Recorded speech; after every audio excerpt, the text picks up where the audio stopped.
Hello everyone, welcome to Foster Academy and I hope you are well and healthy. I am Shweta with you. और यहाँ पर मैं ये जो सीरीज हमारी चल रही है PGT political science important questions, इसका पार्ट 3 आपके साथ आज डिस्कस करने वाली हूँ। क्वेश्चंस करेंगे कुछ बहुत अच्छे जो कि पहले भी पूछे जा चुके हैं एग्जाम्स में और काफी इंपॉर्टेंट है। ठीक है, और हमारा जो आज का टॉपिक है वो है आपका राज्य की उत्पत्ति के सिद्धांत, इसके रिलेटेड क्वेश्चंस हैं।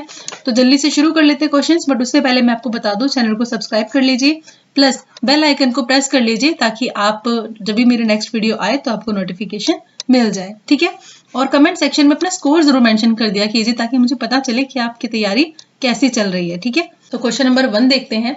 निम्नलिखित में से कौन आत्मरक्षा के अधिकार को व्यक्ति का प्राकृतिक अधिकार मानता है? मतलब इनमें से वो कौन से फिलोसफर हैं जिन्होंने कहा है कि प्राकृतिक अधिकार के अंदर उन्होंने आत्मरक्षा के अधिकार को काफी इंपॉर्टेंस दी है। तो इसका जो ऑप्शन नंबर जाएगा बी, एकदम करेक्ट, हॉब्स। ठीक है, तो हॉब्स ने क्या कहा था? हॉब्स ने प्राकृतिक अधिकार के अंदर आत्मरक्षा के अधिकार को बहुत इंपॉर्टेंट माना और हॉब्स का कहना था कि एक प्राकृतिक अवस्था थी। ठीक है, एक प्राकृतिक अवस्था थी जिसके अंदर एक प्राकृतिक कानून विद्यमान था। ठीक है, प्राकृतिक अवस्था के अंदर प्राकृतिक कानून विद्यमान था जो कि, ये आपको ये ध्यान रखना है, जो कि बौद्धिक आत्मरक्षा के नियम के रूप में था। क्या? बौद्धिक आत्मरक्षा के नियम के रूप में। तो ये अपने आप से ही आ जाता है कि आत्मरक्षा को उन्होंने काफी इंपॉर्टेंट माना कि प्राकृतिक अवस्था में प्राकृतिक कानून था जो किस रूप में था? बौद्धिक आत्मरक्षा के रूप में। तो इस स्टेटमेंट से कह सकते हैं कि आत्मरक्षा के अधिकार को उन्होंने काफी इंपॉर्टेंट माना। क्वेश्चन नंबर 2 देखते हैं यहाँ पर। मनुष्य राज्य की आज्ञा का पालन इसलिए करता है क्योंकि वह जानता है कि अवज्ञा से होने वाले अहित की तुलना में आज्ञा पालन अधिक उपयोगी है। ठीक है, ये जो कथन है, ये कथन किसका है या फिर ये कथन किसने कहा है? दोबारा से देख लेते क्वेश्चन को कि बात की जा रही है कि जो मनुष्य है वो राज्य की आज्ञा का पालन इसलिए करता है क्योंकि वो जानता है कि अगर उसने आज्ञा का पालन नहीं किया उससे ज्यादा अहित हो जाएगा, मतलब उससे नुकसान हो जाएगा, जिसकी तुलना में आज्ञा पालन करना ज्यादा बेहतर है, ज्यादा उपयोगी है। ये बात किसने कही थी? तो देखिए ये उपयोगी वर्ड आ गया है, तो यहाँ पर ये बात किसने की है? बेंथम ने। ऑप्शन नंबर बी एकदम करेक्ट रहेगा क्योंकि बेंथम जो था, बेंथम उपयोगितावादी विचारक है। ठीक है, उपयोगितावादी विचारक हैं और उन्होंने उपयोगिता के आधार पर ही राज्य की आवश्यकता का भी वर्णन किया। ठीक है, मतलब उन्होंने कहा कि हमें राज्य की आवश्यकता है। ठीक है, मतलब वो चीज उपयोगी है। अगर व्यक्ति है, जो व्यक्ति है, अगर वो व्यक्ति राज्य के आदेशों का पालन करेगा तो क्या रहेगा? वो फायदे में रहेगा। तो उसने कहा है कि व्यक्ति राज्य के आदेशों का पालन इसलिए करता है क्योंकि उसे उपयोगी और आवश्यक मानता है। ठीक है, यानी है उसके लिए उपयोगी है, यानी उसके लिए हेल्पफुल है और इससे उसको फायदा होगा। तो व्यक्ति जो है वो राज्य की आज्ञा पालन इसलिए करेगा क्योंकि उसके लिए उपयोगी और आवश्यक है। ठीक है, तो उपयोगितावादी विचारक हैं बेंथम। कई बार ये क्वेश्चन भी आ जाता है कि बेंथम किस प्रकार के विचारक है? तो ये उपयोगितावादी। क्वेश्चन नंबर 3 देखते हैं। निम्नलिखित कथनों में से कौन सा कथन सही नहीं है? देखिए, राज्य अमूर्त तथा सरकार मूर्त है, समाज राज्य से व्यापक है, सरकार राज्य का हावी करता है, या फिर राज्य की सदस्य ऐच्छिक है। तो यहाँ पे जो हमारा करेक्ट आंसर रहेगा वो रहेगा ऑप्शन नंबर डी। ये ऑप्शन बिल्कुल भी सही नहीं है क्योंकि राज्य जो है कह सकते हैं कि राज्य कोई ऐसा समूह नहीं है जिसमें आप पार्टिसिपेट करें ना करें, कुछ ऐसी चीज नहीं है। तो ये कह सकते हैं कि ये ऐच्छिक नहीं है, ये आवश्यक है। ठीक है, राज्य की सदस्यता होना आवश्यक है क्योंकि राज्य के अलावा कुछ ऐसे समुदाय होते हैं जिनमें आपकी इच्छा होती है कि आप उसमें ऐड होना चाहें या नहीं होना चाहें, लेकिन जहाँ पे राज्य की बात आती है वहां पर एक और शब्द जुड़ जाता है, नागरिकता।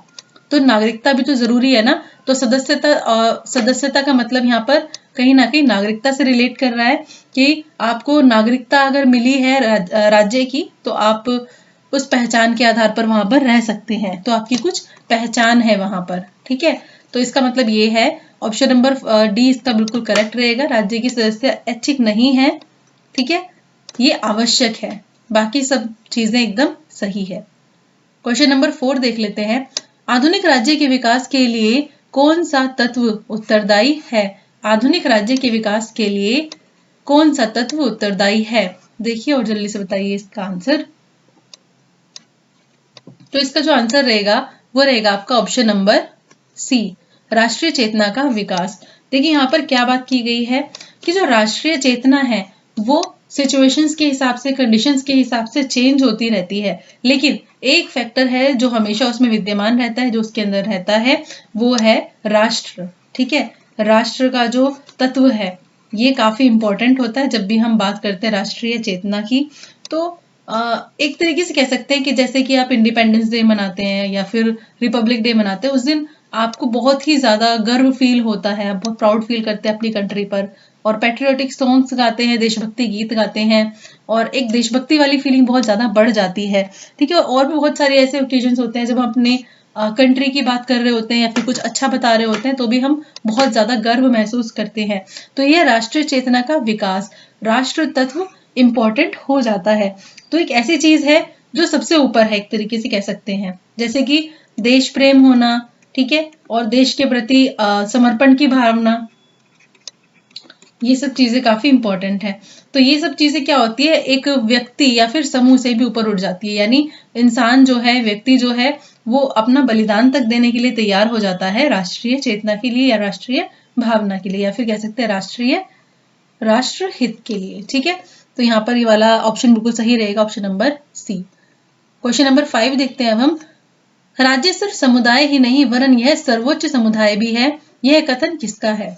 राज्य सिर्फ समुदाय ना होकर क्या है, सर्वोच्च समुदाय, यानी सबसे ऊपर का समुदाय है, इससे ऊपर कोई भी समुदाय हम नहीं देखते। तो ये इसका जो करेक्ट आंसर रहेगा ये रहेगा आपका ऑप्शन नंबर डी। ये बात कही है किसने? अरस्तु ने। अरस्तु ने क्या कहा है कि जो ये है राज्य है, समुदायों का समुदाय नहीं बल्कि सर्वोच्च समुदाय है, सबसे ऊपर समुदाय है, सबसे पहले इसका नाम आता है। और ऐसा इसलिए है क्योंकि जो बाकी सब चीजें हैं वो इस राज्य के अंदर ही इंक्लूड हो जाती है। ठीक है, बाकी चीजें अलग अलग नहीं है, सब चीजें राज्य में ही आ जाती है, और एक राज्य ही है जो सारी आवश्यकताओं की पूर्ति कर सकता है, कि व्यक्ति को अपनी आवश्यकताओं की पूर्ति के लिए राज्य जरूरी है, एक तरीके से कह सकते हैं, ये कहा गया है। इसके अलावा सिर्फ कुछ कुछ जरूरतें नहीं, एक सबसे बड़ी जरूरत है, सद्गुणी बनाता है। ठीक है, राज्य जो है वो व्यक्ति को या व्यक्ति के जीवन को सद्गुणी बनाता है, और इसकी सारी इच्छाओं की पूर्ति भी यहीं पर ही की जा सकती है। इसलिए कहा गया है कि ये सिर्फ एक समुदाय नहीं है, ये सर्वोच्च समुदाय है, यानी सबसे ऊपर समुदाय है। ये है तो आप काफी हद तक सही रह सकते हैं। क्वेश्चन नंबर 6 में है, राज्य जो है वो सरकार के संसाधनों से संगठित एक व्यक्ति है। तो ध्यान देने वाली बात है, राज्य का कंपैरिजन किससे किया है? व्यक्ति से। ठीक है, एक तरीके से राज्य को क्या बताया है? व्यक्ति बताया है। तो राज्य सरकार के संसाधनों से संगठित एक व्यक्ति है जो क्या करता है? कानून का निर्माण और उसका क्रियान्वयन करता है। ठीक है, तो ये जो कथन है किसके द्वारा कहा गया है? तो इसका जो करेक्ट आंसर रहेगा वो रहेगा आपका ऑप्शन नंबर सी, डायसी द्वारा। ठीक है, क्वेश्चन नंबर 7 देखते हैं अब हम। निम्नलिखित में से किसने राज्य के जीवधारी सिद्धांत का प्रतिपादन किया है? यानी इनमें से कौन से विचारक का संबंध जीवधारी सिद्धांत से है? राज्य के जीवधारी सिद्धांत से है। तो इसका आंसर रहेगा option number A, Herbert Spencer. Herbert Spencer ने कह सकते हैं कि सावयवी अवधारणा की बात की है, किसकी? राज्य की। ठीक है, मतलब राज्य को एक क्या कह सकते हैं, एक जीवित माना है, जीव माना है। ठीक है, अगर हम बुक की बात करें तो हर्बर्ट स्पेंसर की इंपॉर्टेंट बुक है सोशल स्टैटिक्स। ठीक है, सोशल स्टैटिक्स बुक है, और एक ऐसे है ऑर्गेनिज्म, जिसमें इस बारे में पूर्ण अच्छे तरीके से बात की गई, एक तरीके से कह सकते हैं अच्छे तरीके से बात की गई है। ठीक है, आगे बात करें तो स्पेंसर का जो ये सिद्धांत है, जीवधारी सिद्धांत, ये प्लेटो और अरस्तु के जीव सिद्धांत से ही रिलेटेड है। ठीक है, उसने जीव से तुलना ना करके पूरे राज्य को ही जीव बना दिया है। ठीक है, उसने राज्य को ही जीव की संज्ञा दे दी है, और कहा है जैसे कि जीव क्या करता है, कोशिका जो होती है वो बनती है और हट जाती है, टूट जाती है, खत्म हो जाती है, इसी तरीके से व्यक्ति आता है। व्यक्ति के बारे में उन्होंने बात की है, समाज के बारे में उन्होंने बात की है। समाज किनसे बना है? व्यक्तियों से मिलकर बना है। तो ऐसे ही व्यक्ति का जन्म होता है और मृत्यु भी हो जाती है, और इसी तरीके से नई नई कोशिकाएं यानी नए नए व्यक्तियों का जन्म होता है और उनकी मृत्यु भी होती रहती है। मतलब समाज बनता रहता है, आगे बढ़ता रहता है और जो जीव है वो एक बार खत्म हो जाता है, फिर आता है, फिर खत्म हो जाता है। तो कुछ इस तरीके की फिलॉसफी इन्होंने दी है। ठीक है, तो जीवधारी सिद्धांत ये है इनका। इन्होंने राज्य को की संज्ञा पूरे जीव से ही की है, मतलब राज्य को ही जीव माना है। नेक्स्ट क्वेश्चन की तरफ बढ़ते हैं। यह किसने कहा कि आधुनिक राज्य का मुख्य पक्ष उसकी भूमि, शारीरिक हिंसा के साधनों पर एकाधिकार तथा उसकी वैधानिकता है? ये जो विचार है ये इनमें से किसके द्वारा दिया गया है? तो ये जो विचार है ये वेबर द्वारा दिया गया है। इसका ऑप्शन नंबर बी बिल्कुल सही रहेगा, वेबर। तो अगर बात करें कि राज्य की परिभाषा शक्ति के रूप में, तो राज्य की परिभाषा अगर हम राज्य को शक्ति के रूप में परिभाषित या राज्य की परिभाषा शक्ति के रूप में सबसे पहले किसने की? मैकियावेली ने। ठीक है, और अगर हम बात करें वेबर की तो ये कौन सी कंट्री से है? जर्मनी से है। ठीक है, तो ये जर्मन फिलोसफर हैं, जर्मन समाज वैज्ञानिक है मैक्स वेबर। और इन्होंने जितनी भी बातें की है ना राज्य के बारे में, सारे जितने भी पक्ष रखे हैं, जितने पर्सपेक्टिव रखे हैं, सारे के सारे साइंटिफिक तरीके से यानी वैज्ञानिक परिभाषा सबकी प्रस्तुत की है। मतलब हर चीज का जो आधार रखा है वो वैज्ञानिक रखा है। ठीक है, क्वेश्चन नंबर 9 है, निम्न में से कौन सा कथन सही है? राज्य एक कृत्रिम संस्था है, राज्य स्वाभाविक और आवश्यक संस्था है, अनावश्यक संस्था है, या फिर व्यक्ति के प्रति कोई दायित्व नहीं है? इसका जो आंसर रहेगा वो रहेगा ऑप्शन बी, राज्य जो है वो स्वाभाविक व आवश्यक संस्था है। अगर बात करें हम यहाँ पर प्लेटो और अरस्तु की, तो इन्होंने भी राज्य को एक प्राकृतिक संस्था माना है। ठीक है, और इसके अलावा कहा गया है कि राज्य जो है वो स्वाभाविक संस्था है और एक स्वाभाविक और विकास का परिणाम है। नेक्स्ट क्वेश्चन देखते हैं, क्वेश्चन नंबर 10, निम्नलिखित राजनीतिक दार्शनिकों के सही ऐतिहासिक क्रम को पहचानिए। मतलब कौन सा पहले नंबर पर आना चाहिए, कौन सा सेकंड, थर्ड, फिर लास्ट आना चाहिए? तो इसका जो आंसर रहेगा आपका वो रहेगा आपका option number D, Hobbes, Locke, Montesquieu और रूसो। अगर इनका ईयर देखें तो हॉब्स का है 1588, लॉक का है 1632 और मॉन्टेस्क्यू का है 1689 और लास्ट रूसो का है 1712 सबसे एंड में। तो इस तरीके से इनको सीक्वेंस में लगाना है, इस तरीके क्वेश्चंस भी आ जाते हैं। क्वेश्चन नंबर 11 कहता है आपका कि राजनीति शास्त्र के अध्ययन में ज्यामिति, भौतिकी व मनोविज्ञान की मदद ली। ठीक है, वो कौन सा ऐसा फिलोसफर है जिसने अपने अध्ययन में, राजनीतिक शास्त्र के अध्ययन में ज्यामिति, भौतिकी व मनोविज्ञान की मदद ली? तो इसका आंसर जाएगा आपका हॉब्स। ऑप्शन नंबर सी बिल्कुल करेक्ट है, ये आंसर जाएगा आपका हॉब्स। ठीक है, तो हॉब्स जो है उन्होंने वैज्ञानिक तरीका अपनाया और फाइनली अगर बात करें इन्होंने प्राकृतिक अवस्था की बात की और इस अवस्था का वर्णन करने के लिए इन्होंने इस साइंटिफिक तरीके को अपनाया। मतलब कह सकते हैं कि ज्यामिति, भौतिकी और मनोविज्ञान की मदद ली।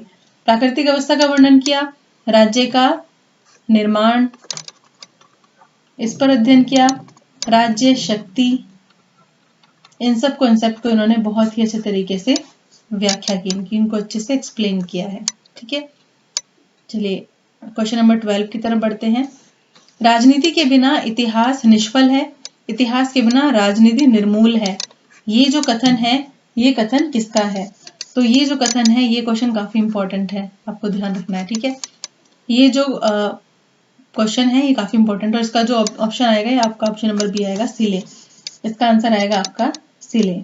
ठीक है, देखिए इतिहास में व्यक्ति के बारे में सारी इंफॉर्मेशन ली जाती है। ठीक है, व्यक्ति, समाज और राज्य के बारे में बात की जाती है और हम यहाँ पर स्पेशली बात कर रहे हैं अगर राजनीति की, तो राजनीति विज्ञान में राज्य के पास्ट के बारे में, प्रेजेंट के बारे में और फ्यूचर के बारे में अध्ययन किया जाता है।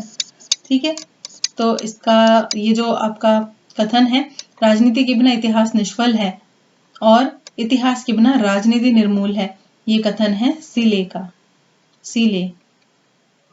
क्वेश्चन नंबर 13, हॉब्स के अनुसार प्राकृतिक अवस्था में मानवीय जीवन कैसा था? हॉब्स के अनुसार अगर बात करें तो प्राकृतिक जो अवस्था थी जिसके बारे में काफी सारे जो फिलोसफर इन्होंने बात की, तो प्राकृतिक अवस्था में मनुष्य का जीवन कैसा था? ऑप्शन देखिए और जल्दी से बताइए, काफी इंपॉर्टेंट क्वेश्चन है ये भी। तो इसका जो आंसर जाएगा वो जाएगा आपका ऑप्शन नंबर ए। प्राकृतिक अवस्था जो थी उसमें मानवीय जीवन कैसा था, एकाकी, निर्धन, निंदनीय और अल्पकालीन। ठीक है, इसमें एक तरीके से बात उठाई गई है कि प्राकृतिक अवस्था में मनुष्य जो है, क्योंकि किस चीज की उपस्थिति थी, राज्य की अनुपस्थिति थी। ठीक है, एब्सेंस थी। क्योंकि प्राकृतिक अवस्था में राज्य नहीं था, राज्य की एब्सेंस थी, इस वजह से ये सब चीजें थी। अगर और जब राज्य की उपस्थिति आ जाती है तो फिर कानून वगैरह चीजें ऐड हो जाती है, तो फिर ये सब चीजें चली जाती है, उनका ये मानना था। तो हॉब्स के अनुसार प्राकृतिक अवस्था में मानवीय जीवन बिल्कुल एकाकी, निर्धन, निंदनीय और अल्पकालिक था। ठीक है, चलिए नेक्स्ट क्वेश्चन देखते हैं। क्वेश्चन नंबर 14, इनमें से किससे लॉक के विचारों को प्रेरणा प्राप्त हुई? यानी इनमें से कौन सी ऐसी घटना थी, कौन सी ऐसी क्रांति थी या युद्ध था जिनसे लॉक के विचारों को प्रेरणा मिली, मतलब कहीं ना कहीं इनसे रिलेटेड है लॉक के विचार। तो इसका आंसर जो जाएगा आपका, इसका आंसर जाएगा आपका ऑप्शन नंबर डी, 1688। ठीक है, 1688 की स्वर्णिम क्रांति, और ये कहाँ पर हुई थी? इंग्लैंड में हुई थी। ठीक है, तो इस चीज को ध्यान रखना। लॉक की एक इंपॉर्टेंट बुक है जिसका नाम है टू ट्रीटीज ऑन गवर्नमेंट। ठीक है, टू ट्रीटीज ऑन गवर्नमेंट, ये बहुत इंपॉर्टेंट बुक है, पूछ ली जाती है कई बार। क्वेश्चन नंबर 15 देखते हैं। सामान्य इच्छा के प्रति वास्तविक आपत्ति यह है कि जहां तक यह इच्छा है यह सामान्य नहीं है, और जहां तक यह सामान्य है यह इच्छा ही नहीं है। ये जो बात है ये किसने बोली है, बताइए, ये बात किसने बोली है? इसका जो आंसर रहेगा वो रहेगा हॉबहाउस ने। ऑप्शन नंबर डी बिल्कुल करेक्ट रहेगा। ठीक है, तो यहाँ पर अगर हम इसको थोड़ा एक्सप्लेन करें तो कह सकते हैं कि रूसो की जो सामान्य इच्छा है उसको अस्पष्ट या फिर अव्यवहारिक बताते हुए हॉबहाउस ने टिप्पणी की है, ये वाली। ठीक है, कि सामान्य इच्छा के बारे में, और एक तरीके से यहाँ पर उन्होंने कहा है कि ये इच्छा वास्तविक आपत्ति है कि जहां तक इच्छा है सामान्य नहीं है, मतलब ये दोनों चीजें एक साथ नहीं आ सकती हैं, या तो सामान्य है या फिर इच्छा है, ये दोनों एक साथ नहीं आ सकते। ठीक है, दोनों ही नहीं हो सकती। इसके अलावा वाहन एक विचारक है, वाहन। ठीक है, वाहन ने भी रूसो के ऊपर एक तरीके से आरोप लगाया है, किस चीज के बारे में? अधिनायकवाद का। किसका? अधिनायकवाद का। ठीक है, और इसके हिसाब से उन्होंने बोला है कि उन्होंने अपने विचारधारा में ना, अधिनायकवाद वाली विचारधारा में व्यक्ति को एकदम शून्य ही मान लिया है। ठीक है, एकदम शून्य ही मान लिया है। क्वेश्चन नंबर 16 देखते हैं। प्राकृतिक अधिकारों का सिद्धांत जो है वो आवश्यक भाग है इनमें से किस चीज का? ठीक है, तो इसका जो आंसर रहेगा वो रहेगा ऑप्शन नंबर बी, सामाजिक समझौते के सिद्धांत का। ठीक है, और सामाजिक समझौते की अगर हम बात करें तो इसके मेन सपोर्टर्स जो रहे हैं वो रहे हैं हॉब्स, लॉक, रूसो। ठीक है, अगर हम बात करें हॉब्स की तो हॉब्स ने मेनली प्राकृतिक अधिकार में आत्मरक्षा के अधिकार की बात की है, उसको इंपॉर्टेंस दी है। अगर हम बात करें लॉक की तो लॉक ने मेनली 3 अधिकारों की बात की है, 3 प्राकृतिक अधिकारों की बात की है, जिसमें आपका जीवन, संपत्ति और स्वतंत्रता।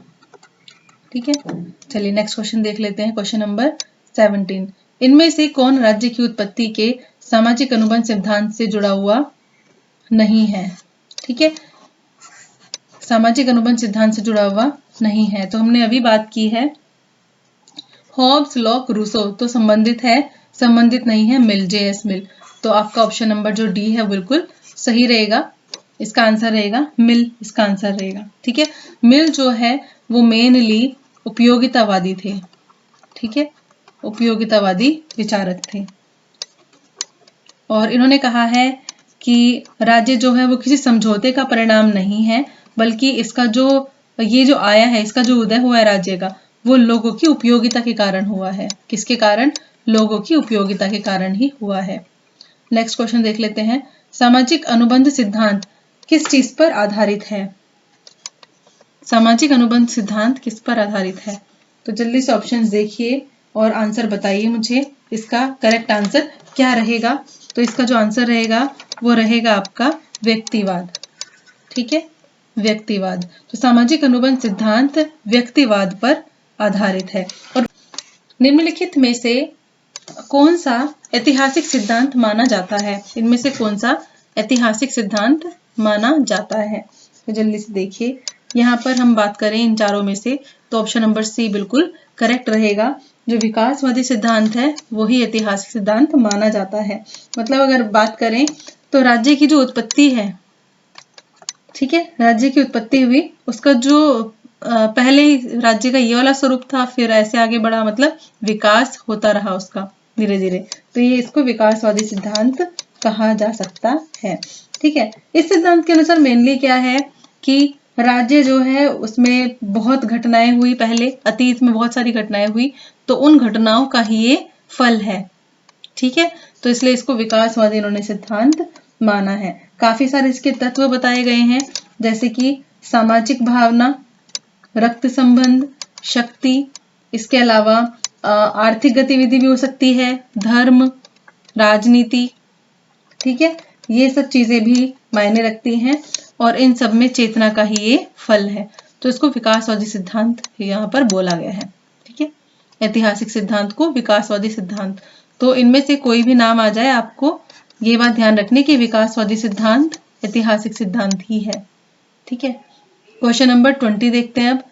प्रत्येक व्यक्ति सबके हाथों में अपने को समर्पित करते हुए भी किसी के भी हाथों में अपने को समर्पित नहीं करता है। ये जो कथन है, ये कथन किसका है? तो ये जो कथन है ये है रूसो का कथन। ठीक है, ये किसका कथन है? ये है रूसो का कथन। और ये बात इन्होंने किसके बारे में कही है? सामान्य इच्छा। नेक्स्ट क्वेश्चन देख लेते हैं, क्वेश्चन नंबर 21। राज्य की उत्पत्ति के सामाजिक अनुबंध सिद्धांत की विवेचना में जो जॉन लॉक है उन्होंने इसका समर्थन किया है। किस चीज का इनमें से समर्थन किया है? मतलब इन चारों में से कौन सा ऑप्शन बिल्कुल सही रहने वाला है? बताइए जरा देखकर, किस चीज के बारे में बात की है? दोबारा पढ़ लेते हैं एक बार क्वेश्चन। राज्य की उत्पत्ति के सामाजिक अनुबंध सिद्धांत की विवेचना में जॉन लॉक ने किस चीज का समर्थन किया है? तो इन्होंने समर्थन किया है सीमित राजतंत्र की अवधारणा का। ठीक है, सीमित राजतंत्र की अवधारणा का मतलब एक तरीके से यहाँ पे इन्होंने बोला है कि निरंकुश राजतंत्र को बिल्कुल अलग हटाने की बात कही है, उसका समर्थन इन्होंने बिल्कुल भी नहीं किया है। Question number 22। रूसो के लिए किसे सामान्य इच्छा की अभिव्यक्ति के रूप में माना जाता है? रूसो के अनुसार, मतलब अगर रूसो की बात करें तो सामान्य इच्छा की अभिव्यक्ति जो है उसमें किस चीज को इन्होंने इंक्लूड किया है? सत्य, कर्तव्य, शक्ति या फिर कानून? तो यहाँ पर जो करेक्ट आंसर रहेगा आपका वो रहेगा ऑप्शन नंबर डी, कानून। ठीक है, इन्होंने कानून के बारे में बात की। अगला है क्वेश्चन नंबर 23। मनुष्य स्वतंत्र जन्म लेता है फिर भी वह हर जगह बेड़ियों में जकड़ा हुआ है। ये जो कथन है ये किसका है? ये भी काफी इंपॉर्टेंट क्वेश्चन है, मतलब कई तरीके से इस क्वेश्चन को पूछा गया है। मनुष्य स्वतंत्र जन्म लेता है फिर भी वह हर जगह बेड़ियों में जकड़ा हुआ है। तो इसका जो आपका आंसर रहेगा ये रहेगा आपका रूसो। ठीक है, रूसो।